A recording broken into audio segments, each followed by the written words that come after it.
Muy buenas tardes a todos, a los presentes, a quienes empiezan a conectarse con la transmisión por medio de nuestra página de Facebook. Estas son las 8ª Jornadas Internacionales de Literatura Andrés Bello Quilar 2022, Poesía y Ancestralidad en busca de la etnicidad de América Latina, homenaje a Manuel Zapata Olivella. Estamos en esta ocasión en el área protegida urbana Piamonte con Ricardo Cuéllar Valencia, poeta, investigador, crítico literario, periodista cultural, editor. Fue catedrático universitario en materias de ciencias sociales y en teoría, historia y crítica literaria. Es autor de 8 libros de poesía, 7 editados en México. Otros tantos permanecen inéditos.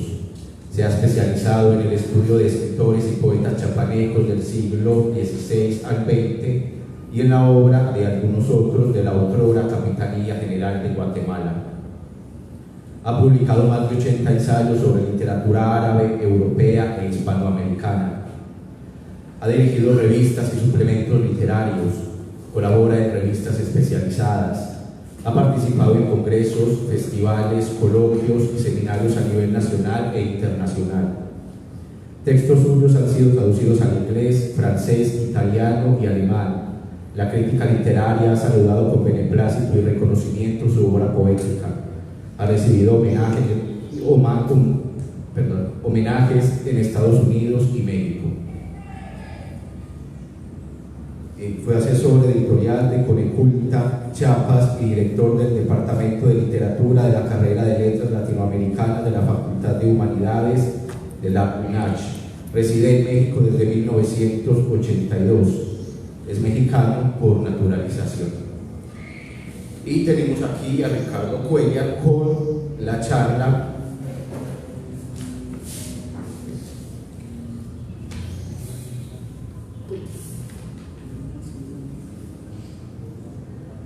La presencia de la negritud en Chiapas y en México.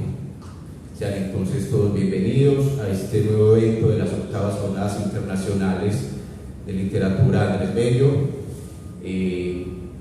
Muchas gracias por estar aquí con nosotros. Te doy la palabra. Muchas gracias por la presentación y la invitación de los amigos de las 8ª Jornadas Internacionales de Literatura y por la presencia de ustedes. Voy a retomar algunos textos de un libro que publiqué hará 3 o 4 años sobre Armando Duvalier, Vida y Obra. Fue un escritor muy importante de Chiapas, poeta vanguardista, teórico y crítico literario de la segunda mitad del siglo XX en Chiapas. Yo lo conocí, lo traté, le pedí que publicamos su obra, que buena parte estaba inédita. Y dijo: no, esta perra vida no me interesa nada. De maestro, por favor. Y le rogué. Dijo: cuando yo me muera, usted reúne mi obra y la publica. Y así fue. Murió, como a los 2 años fui a casa de su esposa, de la viuda, y consulté una cantidad de papeles que tenían en varias cajas y obviamente tomé lo fundamental y armé estos 2 tomos.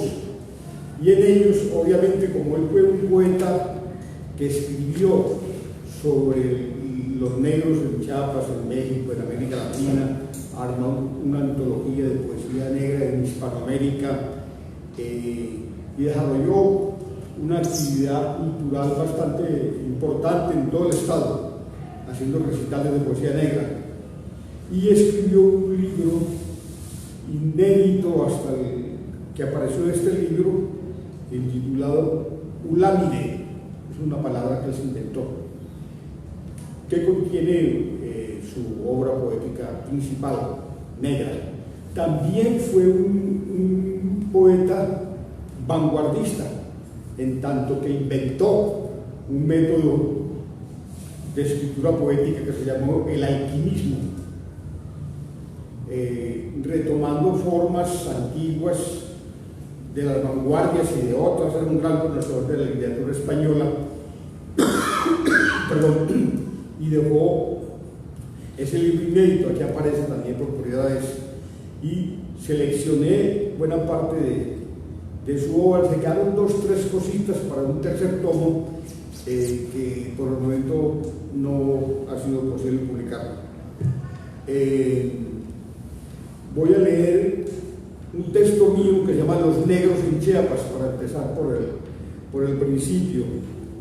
Los primeros negros y mulatos que ingresaron a México fueron sirvientes personales de los conquistadores, religiosos, y algunos participaron en campañas de la conquista. A los indios se les dejó los trabajos más duros y a los negros labores tales como la molienda, la fundición, el azogue de los metales, y sobre todo se les empleó como mandones, capitanes, jefes o capataces de cuadrillas de trabajadores indios.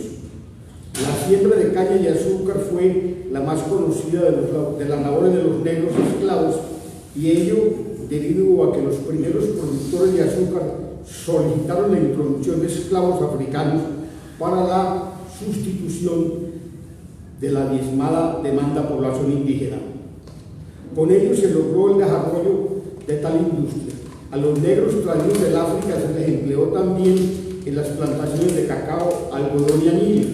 La mano obra africana que se ocupó en la producción del azúcar se estableció en las costas y zonas tropicales de los valles novohispanos, sobresaliendo en las regiones de Córdoba, Morelos, Puebla, Michoacán, Tabasco, Campeche, Oaxaca, Guerrero, Colima, Jalisco y Chiapas. Así pues, que los negros llegaron inicialmente como servidores domésticos y más adelante se les ocupó en las plantaciones de caña de azúcar, la ganadería y el anís. En los espacios urbanos fueron concentrados en el servicio doméstico de conventos, casas, haciendas, hospitales e iglesias. También se les empleó como cocheros, lacayos, ayudantes de cámara, mayordomos, jardineros, lavanderas, cocineras y criadas. Estudios recientes señalan que los negros esclavos que se destinaban al trabajo doméstico establecieron una relación cercana con el español y por lo tanto tenían un trato menos duro y mejores condiciones de la vida que los esclavos destinados a las actividades de la zona rural. Esto es importante incluso en la zona rural porque esas relaciones entre el peón, negros y mestizos, con los dueños de las haciendas, se formó una especie de complicidad, a tal punto que los cumpleaños de las negras y de los negros, de los hijos de las negras que habían sido embarazadas por los dueños de las haciendas y sus hijos, le celebraban la fiesta. Yo estuve en alguna de esas y esos niños crecían y el padre, propietario de la hacienda, en los casos que mostraban algún interés por ciertas actividades intelectuales, los apoyaban y llegaron a tener don Fulanito de tal 80 hijos y celebraban el cumpleaños del Señor y llegaban los hijos con los hijos y las esposas y se hacía una gran fiesta. Había una cierta complicidad pues en varios sentidos. Lourdes Mondragón Barrios refiere que una de las funciones asignadas a los esclavos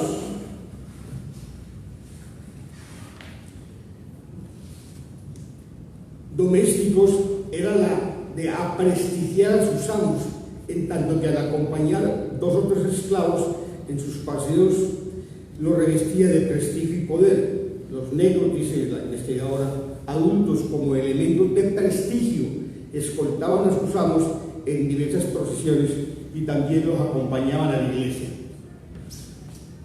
Lorenzana, otro investigador,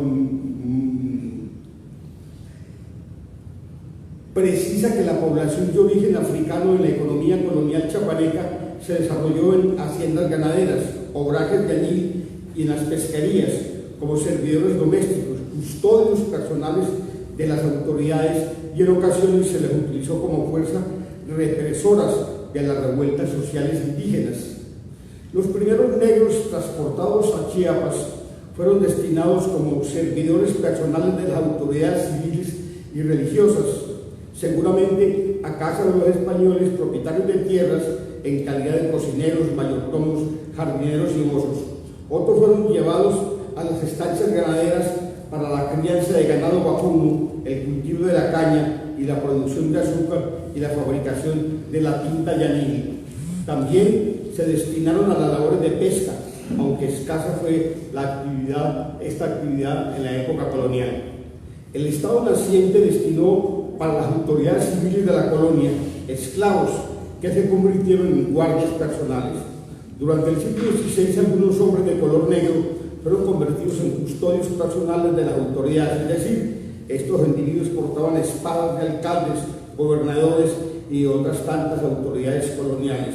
Su función era muy precisa: cuidar y conservar la seguridad de dichos funcionarios.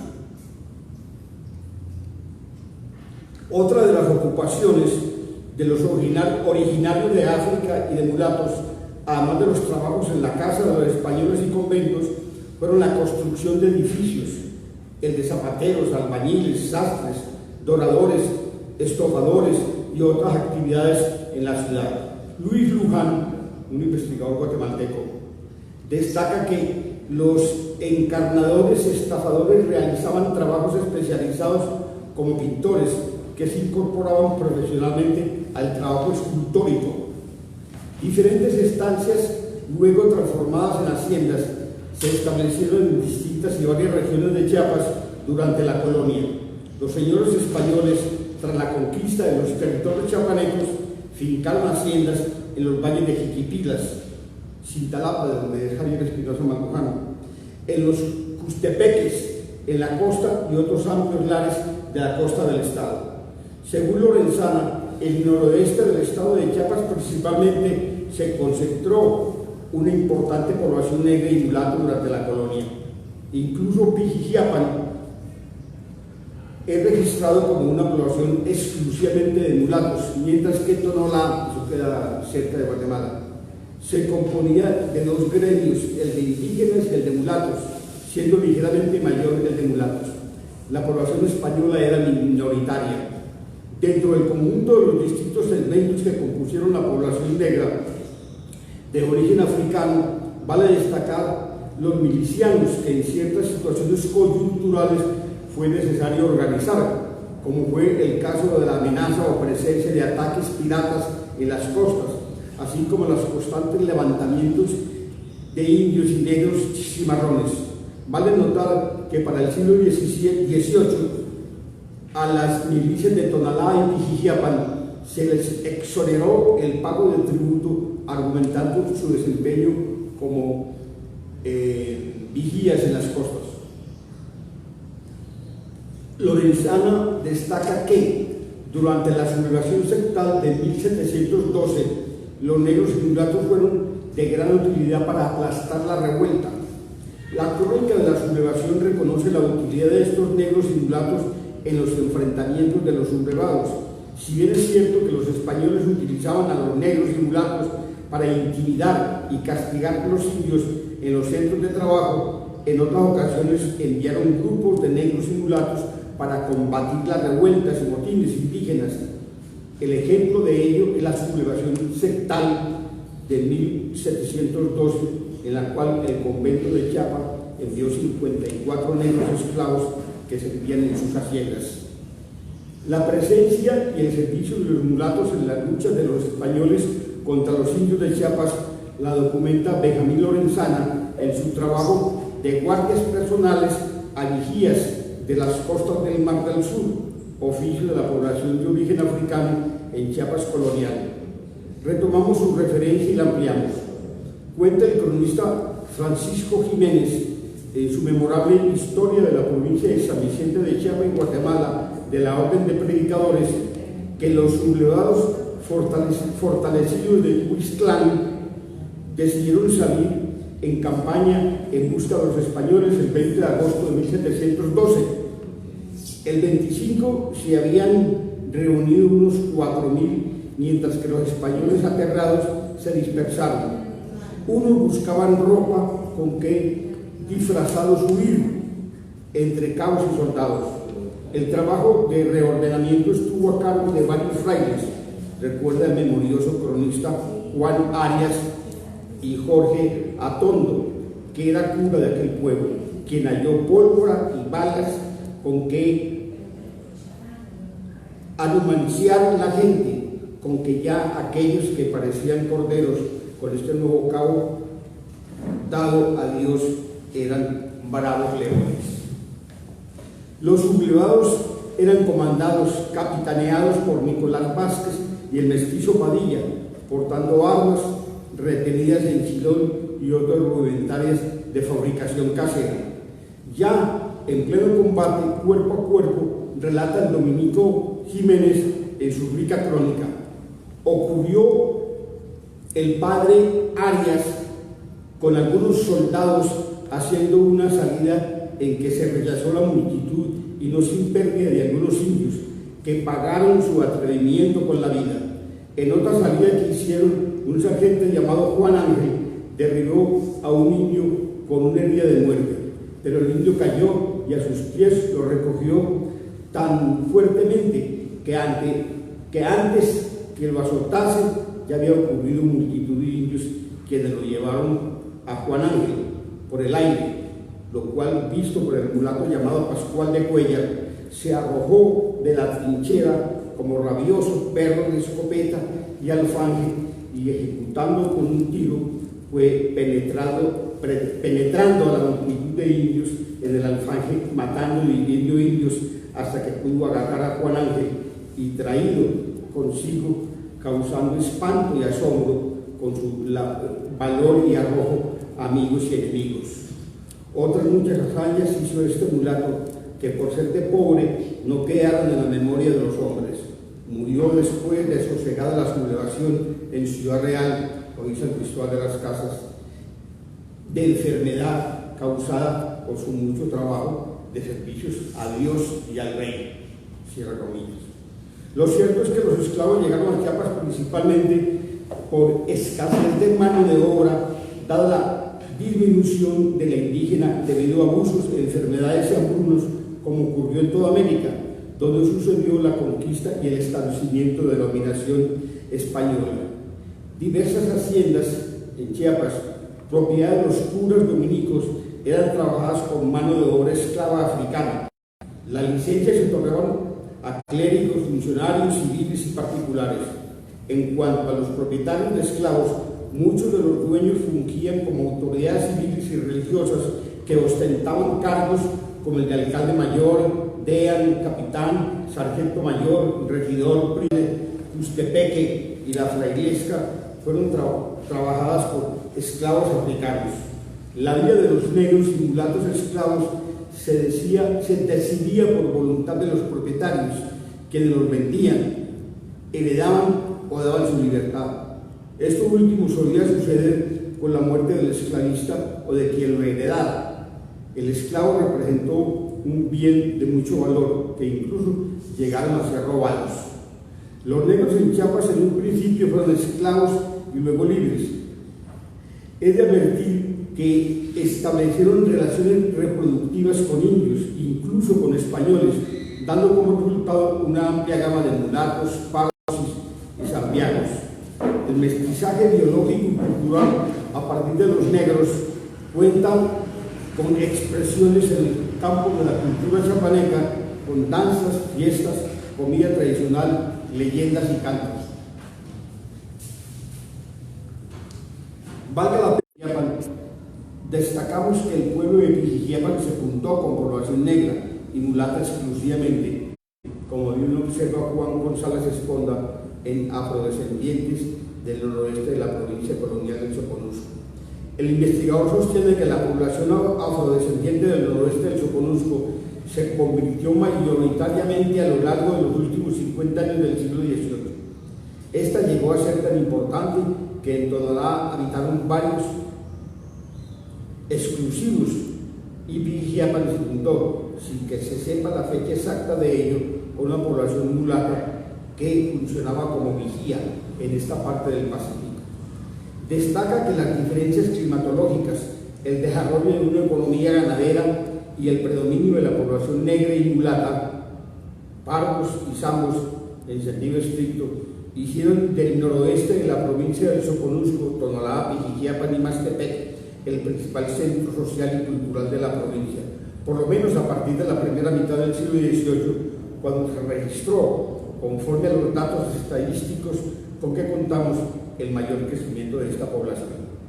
En relación al legado cultural africano, referido a las creencias, modos de vida y prácticas cotidianas de los pobladores negros y mestizos, según González Esponda, contienen elementos o rasgos de la cultura africana. Recuérdense la leyenda del sombrerón, que aparece con denodada frecuencia en las regiones ganaderas, la tisicua, la mujer mala, que porta cabello ensortijado y desordenado, que curiosamente encanta a los hombres, la leyenda del cadejo, personaje representado en un animal negro de facciones perrunas que se le aparece a los ambulantes nocturnos, y tantas otras imágenes y figuras de la iconografía africana que permanecen transferidas en el inconsciente colectivo chiapaneco.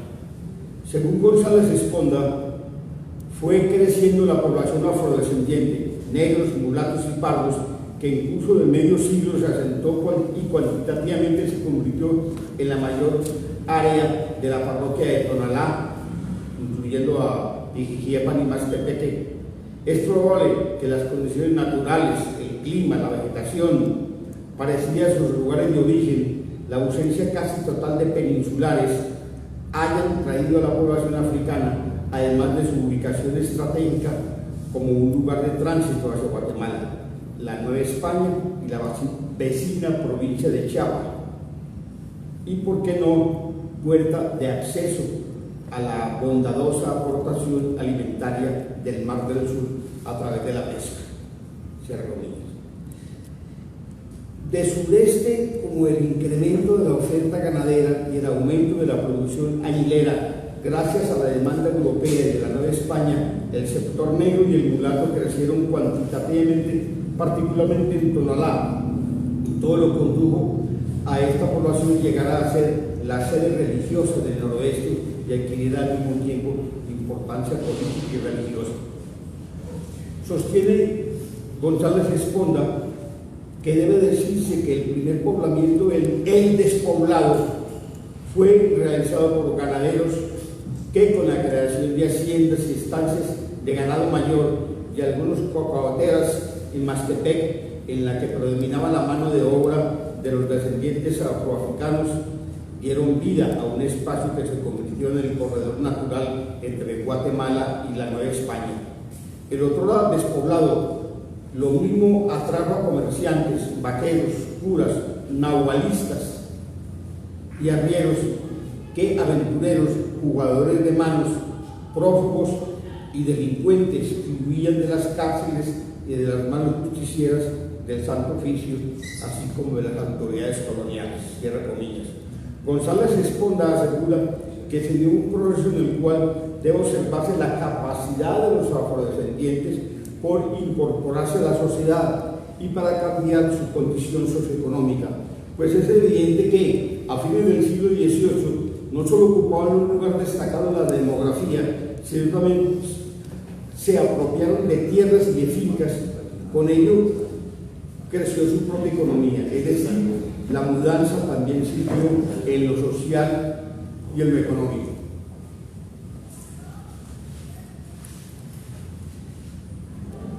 En el aspecto cultural, es apenas obvio, en nuestro caso, destacar que el principal aporte en torno a la cultura de los negros en Chiapas que conocemos es la obra en verso y prosa de Armando Duvalier. Eso es hasta ahí, esa parte. Voy a referirme a otro aspecto que es un texto de Duvalier denominado Influencia Negra en la Poesía Mexicana. Sabemos que varios de los primeros conquistadores trajeron a América negros latinizados, esta parte es muy importante, que vivían en España, pero legalmente desde 1501 se le ordenó al gobernador de la isla española, Nicolás de Obando, que en vez de moros y judíos favoreciera la entrada de negros cristianos. En México, debido a la intensificación de la agricultura costeña y a la explotación de las minas, estaba en constante disminución el indígena y en aumento la necesidad de mano de obra desde los primeros años hasta fines de la colonia, por vía legal autorizada por el Consejo de Indias y por medio del comercio clandestino, entraron constantemente los negros a México, procedentes la mayor parte de Cabo Verde, el río de Guinea, Congo y Angola, del África Occidental y de Mozambique y Zanzíbar, África Oriental, siendo los puertos legales de entrada Veracruz, Pánuco, Campeche y Acapulco. Las zonas de mayor incidencia negra fueron en la época colonial las costas del Golfo de México, particularmente Veracruz, las costas del Pacífico y sobre todo Acapulco y los actuales estados de Jalisco, Michoacán y Oaxaca, así como varias regiones del altiplano central, tales como Aguascalientes, Guanajuato, Querétaro, Tlaxcala y Puebla. El influjo de la raza negra sobre la literatura es grande, debido a que en varios lugares formó núcleos con cierta homogeneidad que no se fundieron en los primeros años de la colonia y por lo tanto aparecen como grupos africanos naturales con caracteres completamente distintos a los del indígena, del español o del indio mestizo. Fuera de la esclavitud, los negros solo servían para entretenimientos domésticos y literarios de la clase dominante, porque era la gente más peor y vil. Literariamente, por una parte los vemos figurar con su castellano dialectal, tanto en la poesía religiosa como en el teatro, y solo en este último como personajes decorativos o graciosos, y por la otra los vemos y oímos cantar con vocablos alegres y sensuales que incitan a la danza, canciones que siendo clasificadas como profanas son perseguidas por el santo oficio. Es suficiente con manifestarse a través de la unidad música, danza, canto para indicar su influencia en la vida social de México, pero particularmente en la música y en la poesía popular. Y así vemos su influencia durante la colonia con canciones populares de motivos negros, tales como la bamba, los negritos, el merocumbé, el son por excelencia del estado de Jalisco, que parece al mismo paracumbé español. Creo que de las formas más importantes de la poesía popular que utilizaron al negro y el mulato en este periodo son la décima, la espinela, así como la valona, que es una décima glosada y cantada que servía para sostener controversias de ingenio en las fiestas y veladas. El castellano dialectal del negro, cultivado literariamente en España, pasó a la América a principios en los villancicos de Sor Juan Inés de la Cruz, así como en otros poetas menos conocidos. La canción de Nuestra Señora de Fernán González de Eslava tiene varias frases de Alfonso Menéndez y Plancarte, un gran investigador del siglo XX, identifica como propias de la poesía popular española del siglo XVI que marcaron influencia arábica. De la independencia a la Revolución Mexicana, en que se acentúa el mestizaje racial, la influencia negra en la literatura popular, teniendo como máximo exponente al pintoresco poeta popular conocido como el Negrito, poeta mexicano. Sus versos no tienen los elementos que caracterizan la técnica de la poesía negra contemporánea, pero creo en las constantes alusiones a su raza, así como por su ingenio y los juegos de pensamiento y de la palabra. La influencia llegó al mismo teatro, como lo vemos en El Negro Sensible, sencilla pieza teatral de José Joaquín Cerro Barceleta, Agustín Lara y hasta Gabilondo Soler, Cri Cri, con sus canciones infantiles. En esta época, varios poetas cultos como Guillermo P. Prieto, del final del siglo XIX, Ignacio M. Luchichi, Adelardo A. Esteva, etc., tratan los temas negros y aluden a los mismos. Por el tráfico marítimo entre los diversos puertos del Pacífico a fines del siglo pasado y principios del actual, el 20, se pusieron de moda en los puertos de este litoral mexicano, pero sobre todo en Acapulco, las cuecas de la República de Chile, conocidas comúnmente como chilenas. En la forma cantada, las habaneras se conocieron en México con el nombre de guarachas, y a pesar del tema negro, la métrica y la exposición corresponden al más agudo romanticismo mexicano.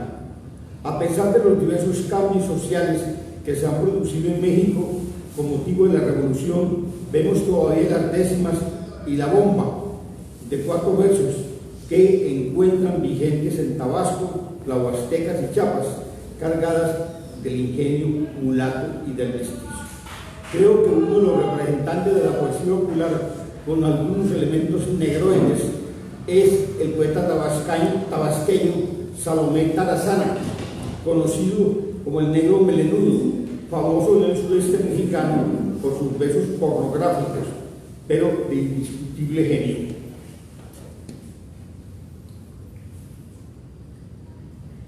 El estado de Chiapas tiene zonas donde hay una rica literatura popular con influencia negra que no se ha recogido hasta ahora, habiendo encontrado importantes documentos provenientes del Archivo Nacional de Guatemala y del Archivo del Gobierno del Estado de Chiapas, relacionados con la vida social del negro durante la colonia. A fines del siglo pasado, solo el más conocido de los poetas chiapanecos, Rodolfo Figueroa, de ascendencia negra, que nació y murió en el Valle de Cintalapa, poblado en su mayoría por descendientes de los negros, que a mediados del siglo XVI trajeron los dominicos a Chiapas. En algunos de sus poemas cita a los negros, sus costumbres, y actualmente yo, Duvalier, también de ascendencia negra, del mismo origen, estoy tratando de incorporar a la poesía culta algunos elementos de la raza negra. En la poesía culta contemporánea, varios poetas tales como José Juan Tablada, Alfonso Reyes, Miguel N. Lira, Baltasar Drumondo, Daniel Castañeda, Efraín Huerta, Jorge Ramos Juárez, Ramón Galvez Monroy, etc., tienen poemas con temática negra. El estudio de la influencia negra de la vida social de México le corresponde al antropólogo social, al historiador, al lingüista y especialmente en lenguas africanas, al etnólogo, al folclorista, etc. Más por el momento creo que es necesario apuntar, cuando menos, la participación del negro en la poesía mexicana.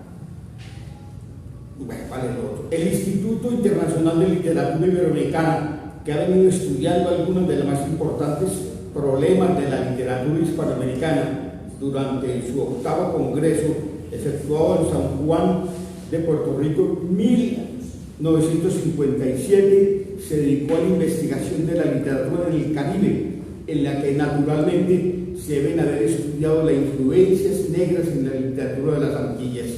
Cuando se publique la memoria de este importante congreso, conoceremos los temas que se estudiaron, los que indudablemente serán de mucha importancia, debido a que los intelectuales que participaron en el mencionado congreso son de reconocido prestigio literario. Creo que uno de estos trabajos es el magnífico estudio del doctor Luis Monguió, titulado El negro en algunos poetas españoles y americanos anteriores a 1800, que se publicó en la revista Iberoamericana en diciembre de 1957. Conclusiones.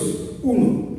Que este congreso recomiende al Instituto Nacional de Antropología e Historia y al Instituto de Investigaciones Estéticas de la UNAM el estudio de la influencia de la raza negra en la literatura mexicana y particularmente en la poesía. Y dos, que en particular recomiende a una de las universidades interesadas en las investigaciones folclóricas y literarias de México que haga el estudio de la influencia negra en la literatura popular y en algunas zonas del estado de Chiapas.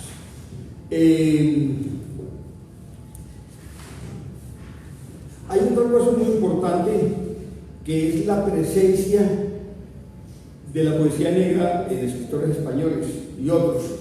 Si me permiten, leo ese otro texto que es importantísimo.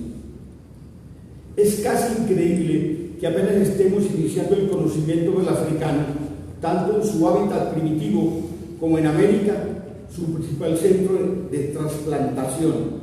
¿A qué se debe este desconocimiento?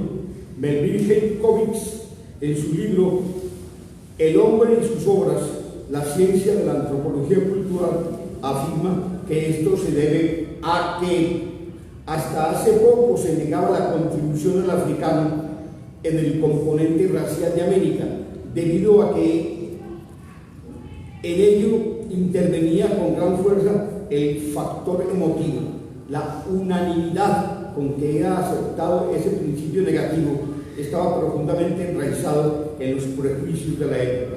Estos prejuicios, sin embargo, al tornarse explícitos, eran una serie de mitos falsos que constituían un sistema que funcionaba significativamente para validar un segmento sustancial del pensamiento interesado en la naturaleza de las diferencias raciales y culturales. Siempre. El nacionalismo, en sentido positivo, ha contribuido al conocimiento del arte negro, porque al destruir los conceptos colonialistas, lentamente van aflorando los valores negros del África y América. Los antropólogos mexicanos se han dedicado al estudio del indígena prehispánico y contemporáneo.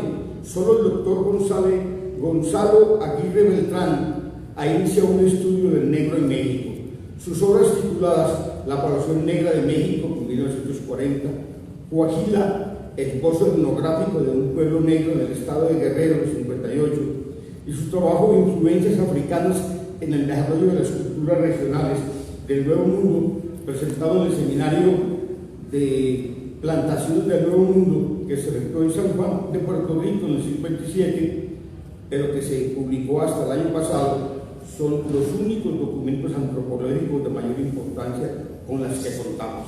El estudio de la influencia negra en la vida social de México le corresponde al antropólogo social, al historiador, pero en el momento creo que es necesario señalar, cuando menos, la participación del negro en la poesía mexicana. Como es sabido, varios de los primeros conquistadores trajeron a los negros esclavos latinizados. Eso ya lo leí, él lo retoma de otro ensayo anterior.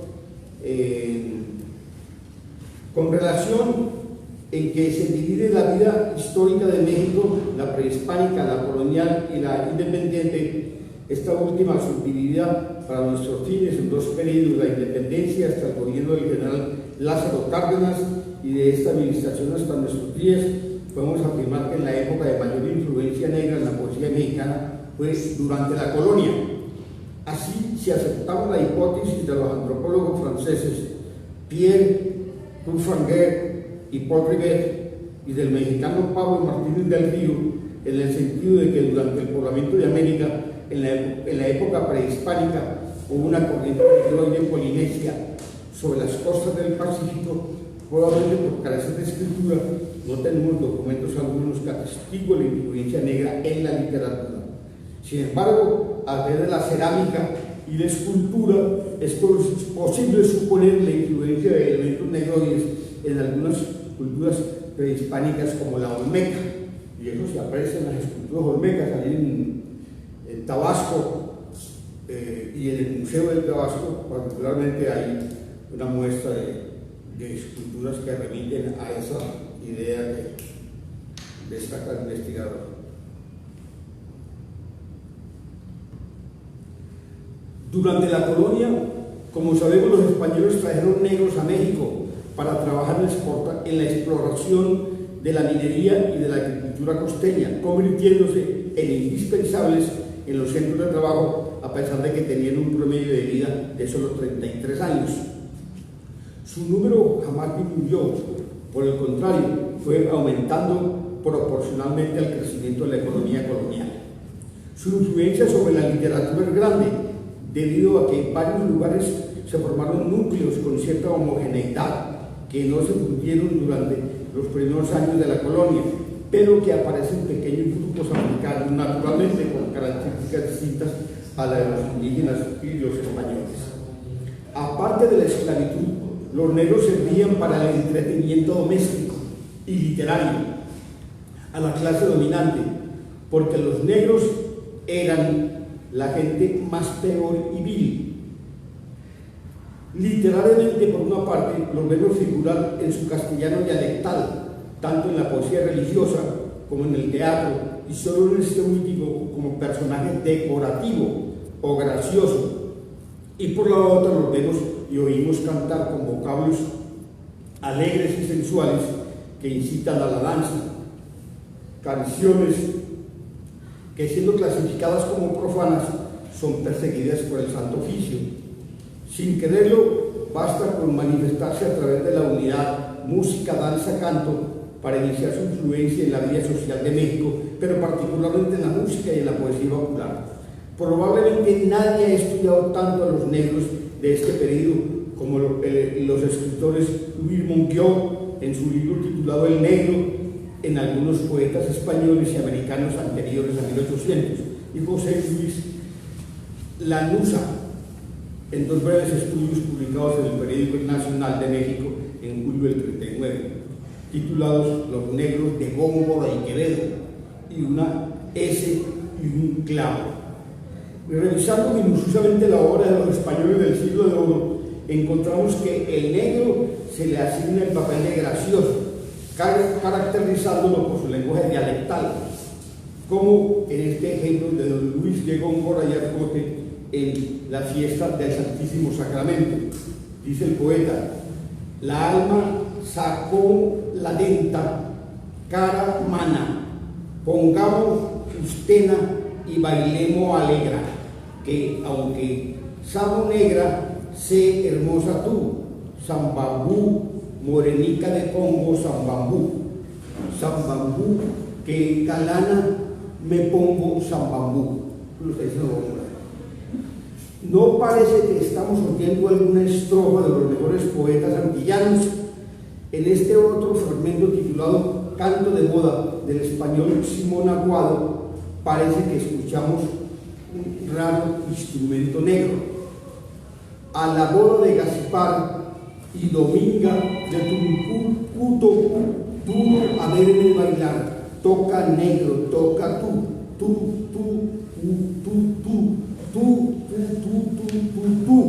Dominga, más bella tú, que una cara estrella. Lope de Vega, en la siguiente composición dedicada a la concepción de Nuestra Señora, hace de los negros que los negros hablen su dialecto.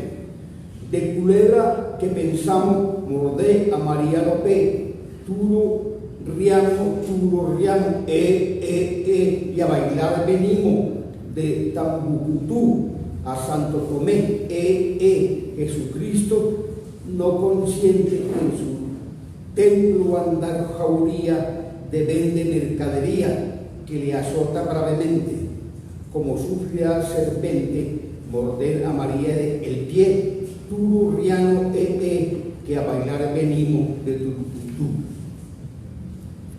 y Santo Tomé,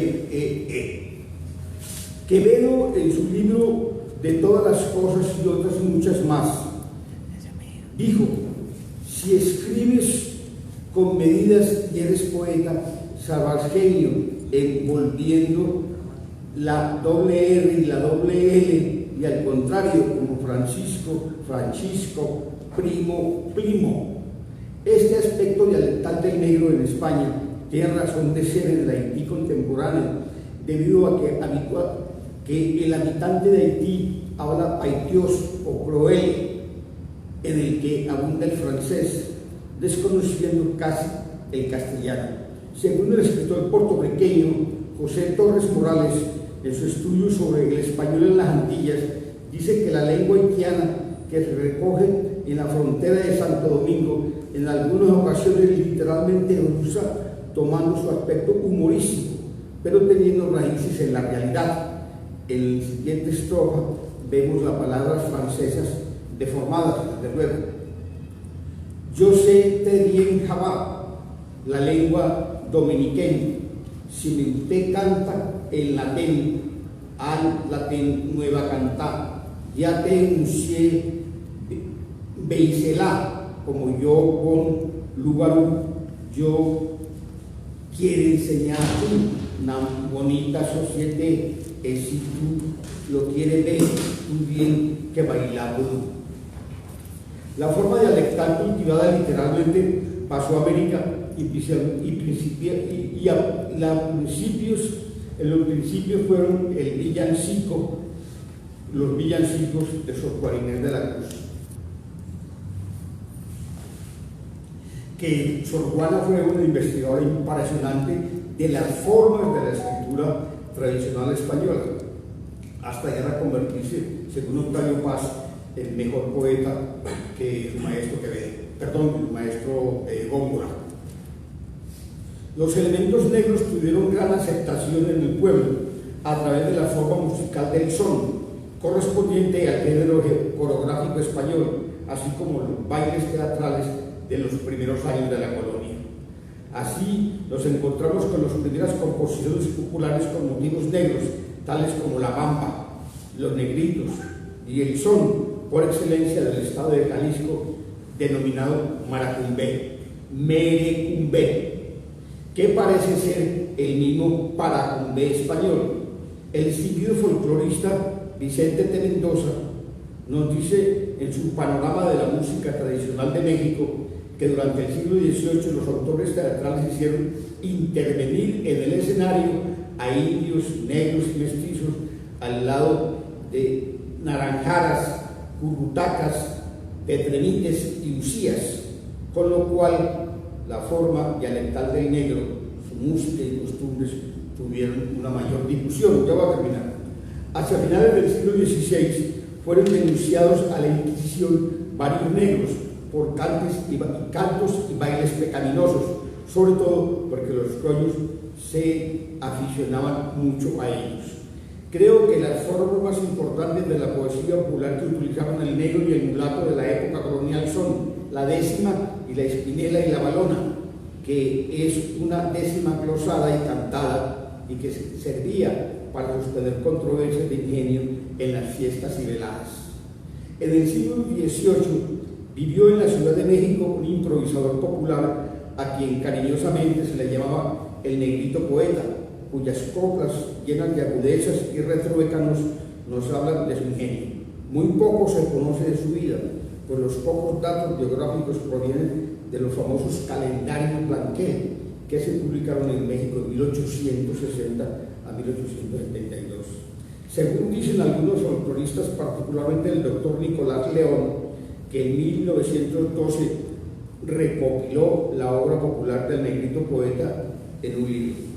Este pintoresco personaje era hombre industrioso que se ocupaba en labor para picar flores de papel, para adornar bandejas de dulces y otros regalos en los que manifestaba una singular habilidad, dedicándose más tarde a la hechura de cajitas de tejamanil que confeccionaba con primor.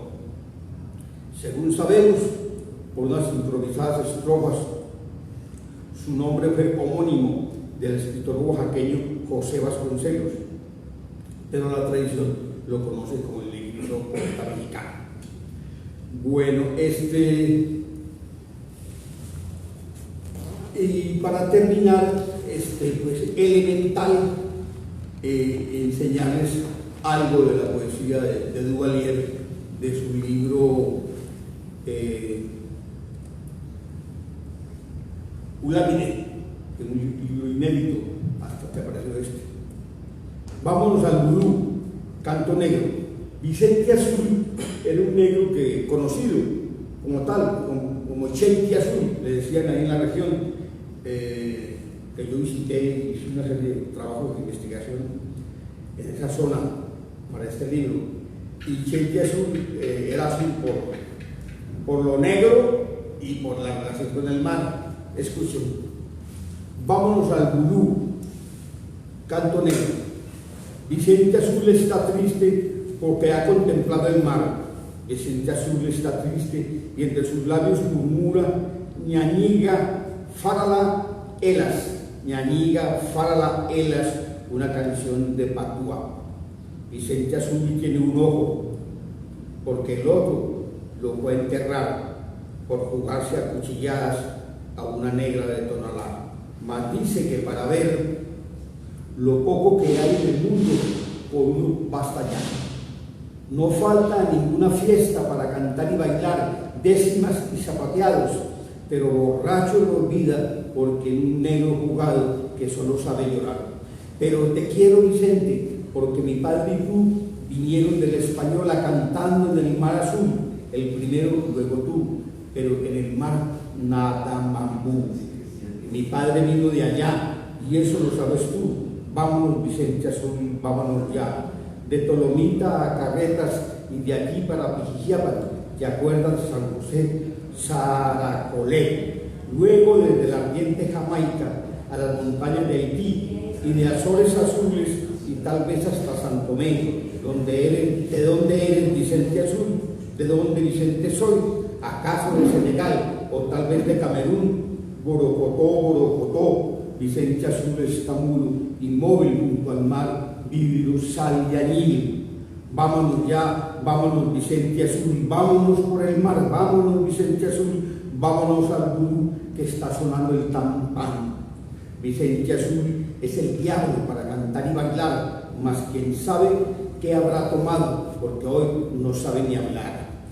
Se le enreda entre la lengua una canción de Patuá. Lamba, niña del Congo, Naquitumba, niña de Angola, déjame solo, marimba, mirándola sobre las olas, sobre las alas, marimbú del mar salobre. Vicente ya está encasado, pues si no lo conozco yo, pues varias veces lo he encontrado cerca del amanecer, corriendo por el Cadejo, gritándole al sombrerón y siguiendo a la mala mujer.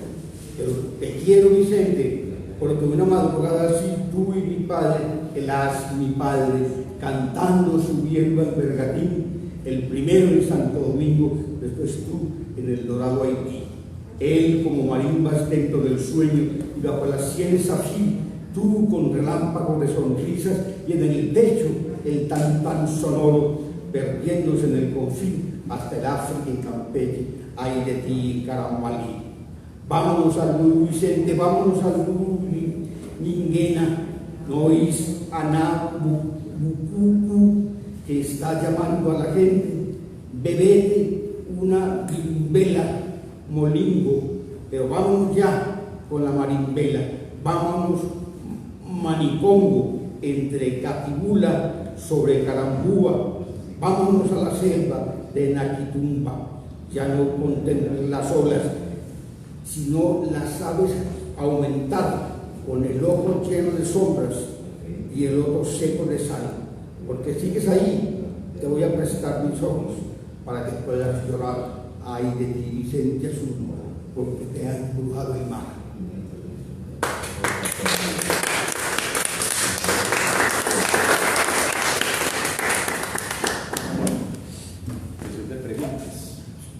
Listo, preguntas, comentarios breves, por favor.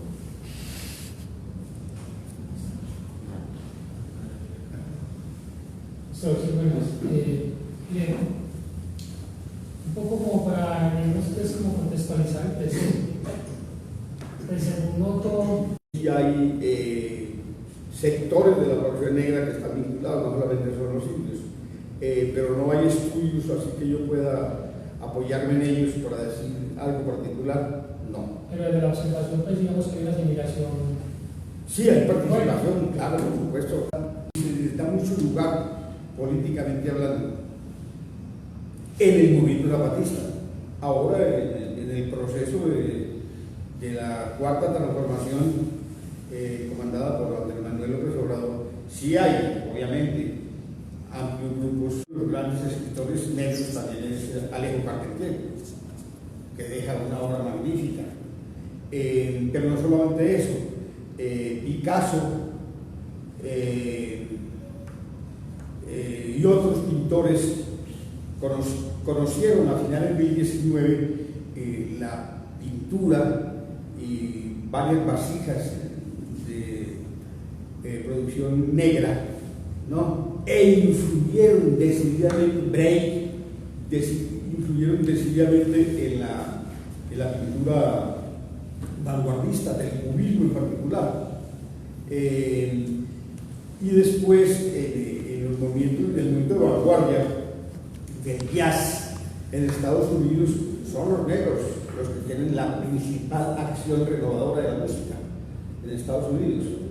Y posteriormente, ya con la presencia de los afrocubanos, como Guillén y otros tantos, fue decisiva esa influencia. Y otro aspecto importante a destacar es que muchas de las formas poéticas negras no solo fueron escritas por negros, también por mestizos, muchos, tanto en Cuba como en México, y tal vez en República Dominicana, si no estoy mal, Pales Matos, aquí, Alicia Martín Góngora, y Candelario Beso, y otros tantos. Pero en especial ese acento hay que hacerlo, ¿no? Porque se lee poetas con temáticas y formas negras sin ser negros, sino mestizos. Eso también es una presencia que influyeron pues en la lengua española. Maestro, una pregunta. Digamos, allá en ese estado también existe así como acá que existe digamos como una parte peyorativa que se llama minorías étnicas. También existe, digamos, allá las minorías o ellos son conformados aparte o no. Mira, los negros son, su cultura es en el continente, Colombia es mayoritaria, aparte de los antillanos. En México, la presencia mayoritaria de la población es indígena y descendientes indígenas. Entonces, las poblaciones son mayoritariamente indígenas. Uno llega a Chiapas, por ejemplo, donde yo viví un tiempo, y ahí las poblaciones, incluso hay núcleos poblacionales netamente indígenas. Y hay una serie de maromas para poder entrar a tomar una foto, porque ellos es su territorio y son maltratados. Claro, si usted lee a Rosario Castellanos, una de las novelistas más importantes del siglo XX en América Latina, va a leer Canán o en otras de sus novelas la crítica sociocultural al tratamiento del indígena. Son excelentes, es la primera que toca el tema y se convirtió en una líder del feminismo. Además, Rosario es fundamental en la cosa del tratamiento indígena y que de ahí nace todo un movimiento que persiste, además de ser una gran lectora pero bueno, el hecho es que esa escritora es importantísima y hoy en día se está super leyendo. Colombia es mucho más negro que México. México es más indígena. Uno ve el rostro de los mexicanos en la Ciudad de México o en cualquier parte. El libro de Miguel León Portilla, La visión de los vencidos, ese libro es extraordinario, ¿no? Para entender el otro punto de vista. El canto, buscando en las raíces, tanto indígenas como negras, sus valores creativos y literarios y demás, ¿no? Entonces sí, es muy diferente. México fue muy folclorista, en el sentido peyorativo. Eso puede decir. Pero muchas gracias, mi amor, gracias. Bueno, Ricardo, muchas muchas gracias por tu participación, a todos muchas gracias por acompañarnos. Les recuerdo que seguimos aquí en este espacio, vamos a hacer una breve pausa y seguimos a continuación con la charla El garrote del cacique Quimé o la belleza de los Caribes, a cargo de Guillermo Aguirre. Bueno, pues a los que nos están viendo por las redes sociales, nos volvemos a ver en un momento, y a ustedes, quienes están presentes, los invito a que mientras tanto visiten la mesa de libros, se antojen. Tenemos libros de ediciones Letra Dorada, de ediciones Cosa Nostra, la revista Cosmogonía y también algunos títulos que trajo de Cuba nuestro amigo Oscar Cruz. Nos vemos entonces en un momento. Muchas gracias.